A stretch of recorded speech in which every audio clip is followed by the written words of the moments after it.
Hello, my friends on YouTube. Today is Sunday, the 3rd of September 2021. Today is video, I called it, Is Islam in Trouble? Question mark. I decided to do this video for two reasons. Number one, I received a question from a person in India about what's happening in Medina, Saudi Arabia, but also something happened in Tunisia, the North African country. It's an Islamic country, and I would like to kind of like merge the two together to see what's going on. Okay. To start, there are a couple of things I would like to. I will put these in the description box. There is Hadith, or Muhammad said that women were created from a twisted rib, twisted or bent rib. The ribs, our ribs, of course, they are bent to cover our lungs, to protect our lungs, and you shouldn't try to straighten that rib. So even if you try, you will break it and it will not be straightened. So women are by nature are twisted like that, they are bent like that, and don't try to straighten them up. They will always be twisted or bent. Okay. There's another hadith. It says a group of people who put a woman as a leader will never succeed or advance or become better, because there is another Quranic verse. It says women are deficient in their the literal translation, deficient in their mind, but in their religion. And what it means here by their religion, it means they are deficient in mind and faith. That will be a better translation. So if the woman is deficient by nature, the way she is created deficient. If you have 99 cents, you are 1 cent away from a dollar. Regardless, if you say that this is $1, it's a deficient dollar. It will never be a dollar. It's still 99 cents. Okay? So women by nature are deficient. How much? It could be not 99%, it could be only 50%, I don't know. But reality is there is a Quranic verse. It says women are deficient in mind and in faith. Hence, Muhammad, when he spoke of women, he said they cannot lead a nation, or the nation will be destroyed, because they will lead them to destruction. And women are twisted by nature, so just take care of them as they are, as twisted as they are. I'm not saying that there are no twisted women or no twisted men. There are twisted men and twisted women. That is true in both. Okay, but that's the nature of everybody. You have good and bad, and you have twisted men and twisted women. Okay. The person from India is asking because he heard that by 2030 the Crown Prince of Saudi Arabia is going to allow movie theater and cinema in Medina, which is the second city of Islamic faith after Mecca. About 10 years ago, during what was called the Arab Spring, I wrote something and people thought I was crazy back then. It's a prediction, but it's not prediction that I'm a prophet. I'm predicting. No. If you are from that region, you have kind of sense of what's going on. You feel it. You know it. It's going to happen. So I predicted that within 5 years, the hijab, that cover up that women put, that black attire that women wear in Saudi Arabia, will be optional. And many people thought I was crazy. No, I was not crazy. Okay? It actually later on, a couple of years ago, the Crown Prince of Saudi Arabia said hijab is not to be forced on women or anybody. It's optional. And once he said that because actually few women went out on the street without wearing jeans and blouse and went out on the street. It's like, here I am, you want to arrest me? Okay, go ahead. So I think the wise thing to do at this moment is to say this is optional, because you will arrest this one, 10 more will go out on the street. What are you going to do? Arrest 25 or 30% of the, or 40% of the Saudi women and put them in prison? No, you cannot do that. So the wisest thing, he said, it's optional. Reality is he had no choice. Okay? So that was good thing, but that was a couple of years ago only, which, well, I said about 5 years. It was about 7 years after I said it, so, or 8 years. Fine, it happened.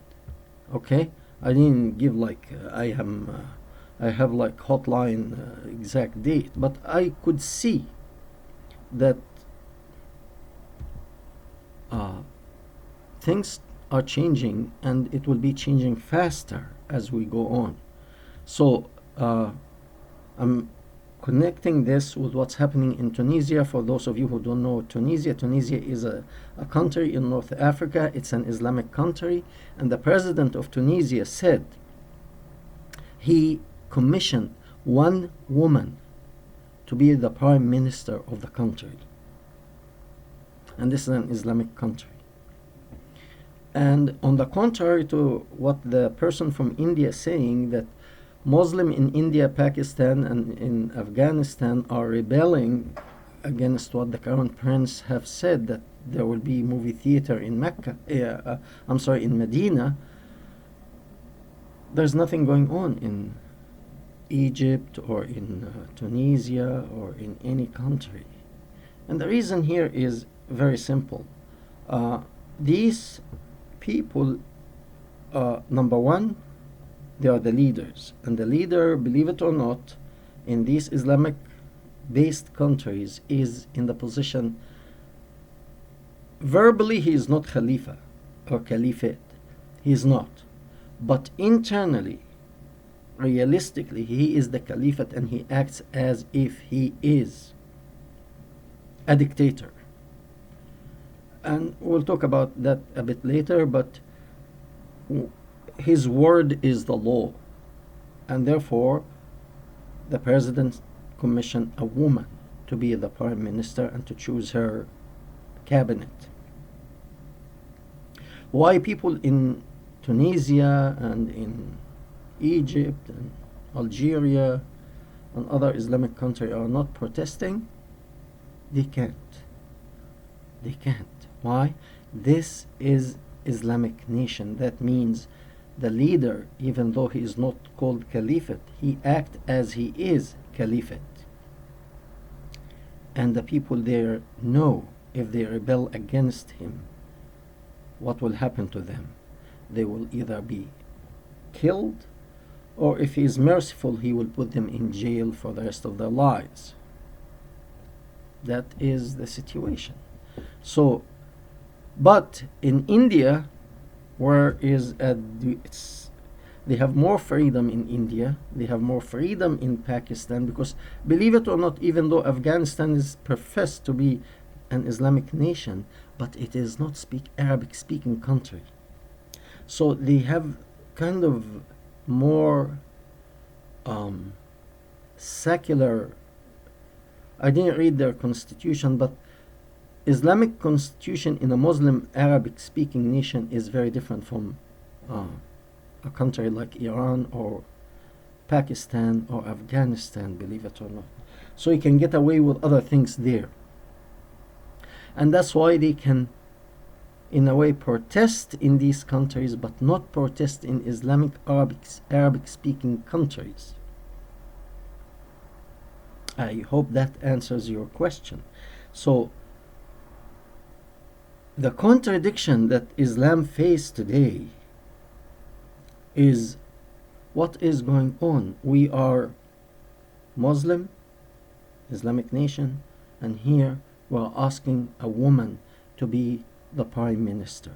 And Muhammad taught us that women are twisted in their mind, and they are, by nature, they are deficient. They lack. Who is right here? Who is right? They may not ask this question out loud, but it's in their head. Who's right now? Whom do we follow? And recently, for those who follow what's going on in this region, 2 Muslim clerks were called to testify in court, in the Egyptian Supreme Court. And these people, during the Arab Spring, when the president became one of the Muslim Brotherhood, his name was Mohammed Morsi, he took the presidency. They were talking like they are gods, the gods of the country, telling people what to do, and these the how do you call these speeches, like to charge people. They were doing that. Once Morsi was put in prison,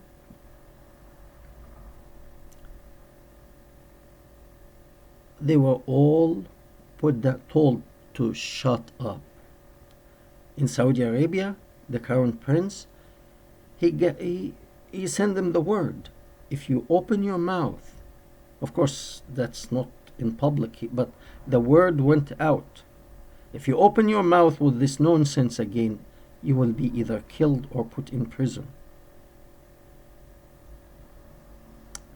And therefore, all of these crazy Muslim Brotherhood leaders in Saudi Arabia, since this time, they shut up.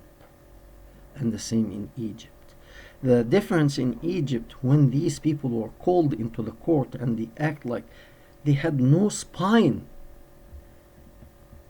and people noticed that, and the media couldn't believe that these people who were so loud during the Muslim Brotherhood taking over, they were reduced to a point that almost like these guys in court, if you hear what they are saying indirectly, if you really go through what they are saying to the judge, we are nobody, we are insignificant, we are stupid. Why are you bringing us here? We are stupid people saying stupid stuff. Why you take our speech as serious as you are taking it? Yes, he's taking it seriously because some kids listened to them and they were preparing to do terrorist activity. And they were caught. And when they were caught and interrogated, they said these people encouraged us. Their speech, where they were telling us to go and become suicide bombers and go to the markets and blow yourself up and you'll go to heaven. They followed their advice. And when these Islamic leaders were in court, literally had no spine to stand up for what they were saying. And the people saw that. So they lost their dignity that they are really religious people. Because if you are really religious people and you believe in what you say, You should stick with what you believe in, even if you get killed. If this was true. But no, that was a source of income. Charge people, people send you donation, you become rich. All of them are driving the finest cars, all of them living in the finest homes. Yeah, it's money. And people started to see that. So the change is coming, not just in Saudi Arabia, in all Islamic countries. And all of them, believe it or not, if they don't know it, they sense it. They sense it. They know that it is coming, and no one can stop it. Okay?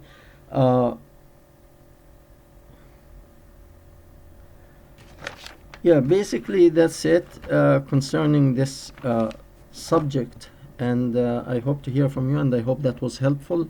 I hope it adds to your understanding of the region of the Middle East and what's happening. Things are changing, and Islam is in trouble because it's either what the Quran says is correct, what Hadith says is correct, or it's a nonsense. And according to what we see now and the changes that it's taking place in this region, it contradicts Islam and it contradicts Muhammad. So they cannot both be right. And people came to that understanding, and they are rebelling. We thank you, and we hope to hear from you.